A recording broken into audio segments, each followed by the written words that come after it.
1 heure au tri, 1 heure en salle pour que quelqu'un me demande enfin de quoi j'ai besoin et comment je vais, quoi. Parce que jusque-là, personne ne m'avait demandé. Bonjour et bienvenue dans ce nouvel épisode du podcast Au grand remède les petits mots. Je suis Romain Poncet, ingénieur de recherche en sociologie au sein de la chaire Valeurs du soin. Et aujourd'hui, j'ai le plaisir d'être en compagnie de monsieur Stefano Albertoni. Tout à fait, bonjour. J'ai échangé avec mon ami et collègue Brenda Bogart de la chaire Valeurs du soin, responsable recherche en éthique médicale à l'Institut des humanités en médecine du CHUV de Lausanne. J'ai échangé avec elle au sujet de ce podcast et puis elle m'a dit Romain, j'ai peut-être quelqu'un à te présenter. J'en dis pas plus, Stefano, je vous laisse déjà vous présenter un petit peu à nos auditeurs. Très bien. Oui, donc Stefano Albertoni, ça, vous l'avez dit. Je suis à ma manière professionnellement aussi un peu soignant puisque je suis éducateur social, Ouais. Même si c'est plutôt dans le soin plus de l'esprit et de l'aspect social d'une personne. J'ai travaillé pendant 30 ans avec des jeunes adultes en difficulté en recherche d'insertion professionnelle. J'ai cessé cette activité au mois d'août de cette année et la semaine prochaine je commence un travail de coordinateur chez Pro-Infirmis, donc toujours un petit peu dans le domaine des soins et de l'éducation. Je suis effectivement un peu un expert malade puisque je suis épileptique de naissance et je prends des médicaments depuis l'âge de 3 ans et demi. Ouais. Malgré les médicaments, je fais une crise par mois en moyenne. En plus, vous allez vous en rendre compte à travers l'audio. Fait poser un stimulateur vagal visant à changer la nature des crises d'épilepsie. C'est un stimulateur qui envoie des impulsions électriques via le nerf vague dans le cerveau et que ça se situe à côté des cordes vocales. Quand ça arrive, ça me change la voix. Donc vous risquez d'avoir des petites comme si tout d'un coup le son était un peu coupé. En tous les cas, il n'y a pas de problème.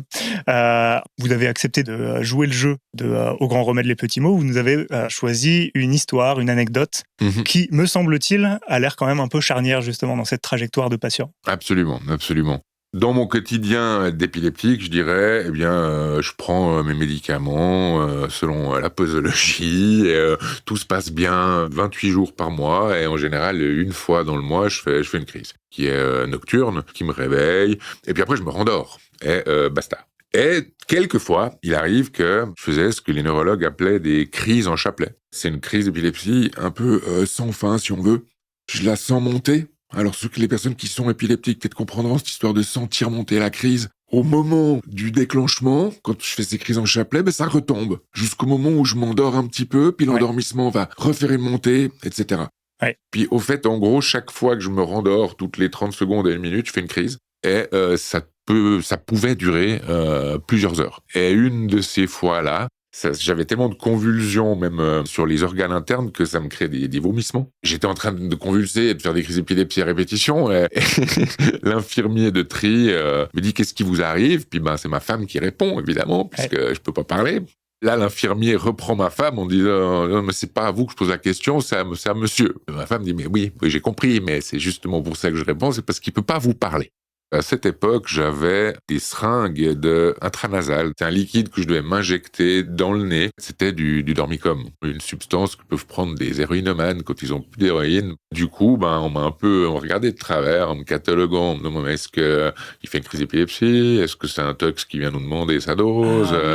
Qu'est-ce qui se passe? Ça n'arrivait pas à parler. Qu'en plus, vous avez déjà expliqué votre histoire 1, 2, 3 fois. Tout ce que vous aimeriez, c'est qu'on vous file votre médoc pour que ça s'arrête. Oui. Et ça rend un peu énervé.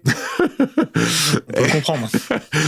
Après 1 heure où l'interlocuteur changeait tout le temps, qu'à chaque fois qu'il revenait me reposait les mêmes questions, etc., j'avais un petit peu retrouvé la parole. Les montées de crise étaient un peu moins fortes. Donc j'ai poussé un coup de gueule en disant maintenant, vous allez me chercher du dormicum, j'ai besoin de dormicum pour que ça s'arrête, et puis je rentre chez moi.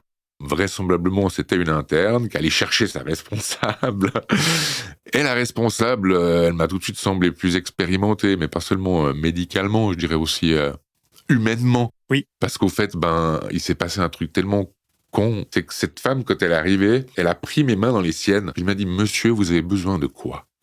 Purée, 1 heure au tri, 1 heure en salle pour que quelqu'un me demande enfin de quoi j'ai besoin et comment je vais, quoi. Parce que jusque-là, personne ne m'avait demandé. Et du coup, j'ai pu expliquer à cette femme que, ce que je vivais. Elle est allée me chercher un comprimé de dormicum. Cette femme, elle a fait ce dont j'avais besoin. C'est pas juste répondre à une exigence, c'était vraiment que j'avais besoin d'un point de vue santé à ce moment-là. Il y a quand même eu un dernier épisode, je dis, voilà, maintenant ça fait 5 heures, je fais des crises en boucle, je vais passer 2 heures ici, je suis complètement claqué, j'ai besoin de rentrer, s'il vous plaît, enlevez-moi la perf, et puis laissez-moi partir. J'ai besoin de rentrer dormir. 10 minutes après, j'attendais sur mon lit, personne n'était venu, donc... je me suis levé, j'ai pris ma main droite pour enlever mon intraveineuse, je l'ai arrachée. C'était déjà tellement compliqué de faire entendre à des professionnels ce que je vis et ce dont j'ai besoin. C'est vrai que c'était un épisode un peu aussi précurseur de pas mal de relations que j'ai eues par la suite avec les médecins, à savoir que je me suis rendu compte à ce moment-là que personne ne connaissait mieux ma santé que moi-même. Ma santé, c'est ma santé, elle m'appartient et moi, je sais ce qui est bon pour elle. En tout cas, quand je parle d'épilepsie. J'ai pas ces mêmes aplomb et cette même façon d'affirmer les choses si je me fais repérer de la hanche récemment. Je sais pas ce qui m'arrive, le chirurgien, lui, il sait, puis il m'apporte une solution, ça c'est OK. Ça se passe pas toujours comme ça. Preuve en est cette dame qui a entendu ce que j'avais à dire. Mais c'est un individu sur 3 heures passées dans un hôpital. Donc c'est vrai que je ne vais plus aux urgences, sauf si vraiment je n'ai pas les médicaments qu'il me faut à la maison ou si je suis dans un état de détresse tel que je n'ai pas la solution par moi-même. Mais sinon, je vais plus aux urgences. En fait, quand on arrive aux urgences, on arrive un peu dans des cases, quoi, quand même. Il y a un process. C'est-à-dire que si on présente des troubles, si on a besoin de tel ou tel traitement, l'étiquette un peu automatique, les réflexes soignants, etc. C'est peut-être un toxicomane. Puis en même temps, moi je sais pas, innocemment, je me dis, si on a un doute, peut-être qu'on peut essayer d'en parler avec la personne, puis d'essayer de comprendre ce qui lui arrive, plutôt que de se dire, c'est moi le spécialiste, je vois quelque chose, donc je comprends ce qu'il faut comprendre à partir de ce que je vois. Une fois où j'étais avec ma femme, et on a demandé à ma femme... puisque c'est vous qui dormez avec et que vous voyez comment il fait quand il fait des crises, décrivez-nous ce qu'il fait. Et du coup, ma femme a décrit ce que je fais. Et l'interne en face a répondu « Ah non, c'est pas possible. » Tu demandes ce qui se passe, on te répond. Tu dis surtout pas « Ah non, c'est pas possible. » L'épilepsie que je vis, elle n'est pas décrite dans les manuels. Donc effectivement, quand il y a quelqu'un qui s'attend au pattern habituel de l'épileptique, c'est pas du tout comme ça que ça se passe chez moi. Ça rentre pas dans les cases. Donc, ça rentre pas dans les cases. On applique la procédure. Ça veut dire que forcément, il se trompe, quoi. Pareil, on a eu cet échange en préparant cette émission. On s'est dit qu'il y avait 2 anecdotes à mettre un peu en parallèle, un peu en miroir. Absolument. La première que vous venez de raconter, et également une deuxième qui concerne un neurologue. Oui, parce que tous mes contacts et mon expérience avec les neurologues n'est pas forcément négative. Au contraire, effectivement, ce fameux neurologue, qui est mon neurologue actuel, il m'a surpris dès le premier entretien parce que la première question qu'il m'a posée, il a un accent tessinois à couper au couteau, ce que je n'ai plus depuis des années, mais on a les mêmes origines, donc effectivement ça a aidé un petit peu à créer du lien et de l'humain. Mais du coup, il m'a pris de court parce que, puisqu'il m'a demandé, actuellement, M. Albertoni, vous prenez 3 médicaments, lequel vous pensez que vous pourriez arrêter ? Et puis moi, mon premier réflexe, c'était de dire, mais attendez, c'est vous le spécialiste. Je vous paye pour que vous preniez des décisions, donc c'est pas à moi de les prendre. Expliquez-moi lequel il faut que j'arrête. Exactement. J'en prends 3, vous savez depuis combien de temps, vous connaissez mieux l'effet de ces différentes molécules sur le corps, à vous de me le dire. Puis en même temps, je me disais, mais sois pas con, Stéphane, pour une fois, il y a un médecin qui te dit, en fait, c'est toi ton propre spécialiste et c'est toi qui as peut-être une idée de ce que ton corps a besoin ou pas. Et effectivement, à ce moment-là, le Tegretol, était celui que je prenais depuis toujours. Et je me suis dit, je suis pas sûr que mon corps en ait besoin. Par contre, j'étais quasiment persuadé que mon esprit en avait besoin. Et puis en même temps, je me disais, je le prends depuis plus de 30 ans, il y a certainement une accoutumance qui s'y est faite et un effet qui est moindre.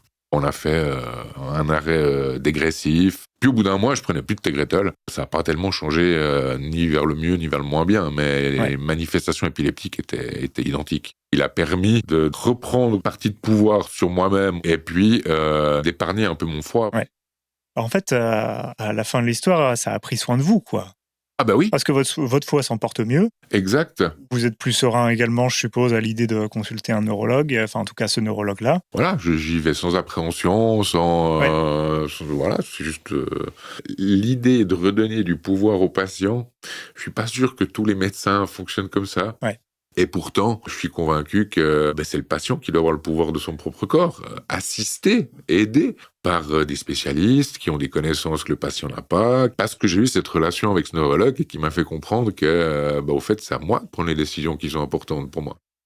Alors, comme le veut la tradition de ce podcast, il y a également une petite séquence, elle est culturelle, artistique, mais toujours en lien quand même avec ce qu'on vient de dire juste avant. Ouais. Du coup, je vous ai demandé de choisir une œuvre qui vous touchait particulièrement et qui faisait peut-être écho avec votre expérience, ce genre de choses. Oui, parce que j'ai l'impression que c'est quelque chose à laquelle j'avais déjà réfléchi. Tout de suite, j'ai pensé au Cri de Munch. Ce tableau, il m'a souvent parlé, parce qu'on a au premier plan une personne qui a l'air d'être apeurée, effrayée, qui a les yeux très ronds, la bouche grande ouverte, qui a l'air d'être en train d'hurler, en tout cas de se manifester de manière presque à la limite de la folie.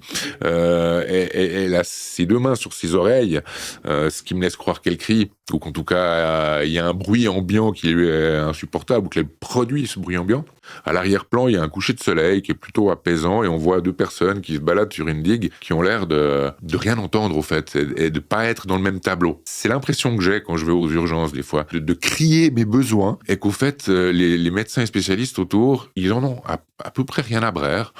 Ce qui est important, c'est pas ce que je dis, c'est ce qu'ils pensent savoir. Alors après, je sais pas si vous voudrez l'intégrer ou pas. Je suis un très grand amateur de rap. Et en écoutant le morceau « Laisse pas traîner ton fils » de NTM, au fait, à un moment donné, il y a une punchline qui dit « Le laisse pas voir ailleurs l'amour qu'il devrait y avoir dans tes yeux ». Et j'ai l'impression qu'on peut transposer ça aux médecins. Oui. Ne laisse pas à ton patient trouver l'attention que tu dois lui apporter ailleurs. Ouais. Parce que c'est à toi de lui apporter cette attention et de le soigner. Dans la chanson, on parle pas de soins médicaux, mais on parle de prendre soin. Une nouvelle fois, merci beaucoup Stéphano avec pour grand votre plaisir, présence. Merci de m'avoir accueilli. Je tiens également à remercier Brenda. Brenda ainsi que le projet Ignite de la Fondation nationale suisse qui étudie du coup les expériences des personnes épileptiques avec des nouvelles technologies. Donc voilà, la chaire travaille aussi régulièrement avec l'Institut des humanités en médecine au CHUV à Lausanne. On se pose les mêmes questions ici ou ailleurs, donc autant réfléchir ensemble. J'espère qu'on se pose les mêmes questions, en tout cas, effectivement. Ouais. Croisons les doigts. Bon, en tout cas, merci de nous avoir écoutés. N'hésitez surtout pas à nous suivre sur les plateformes de streaming, donc Spotify, Deezer, vous connaissez, sur la page LinkedIn de la chaire. Vous pouvez aussi retrouver nos actus sur le site chairevaleurdusoin.univ-lyon3.fr, également sur YouTube, sur la chaîne de la chaire. En attendant, je vous dis prenez soin de vous et prenez soin du soin surtout. Bye bye.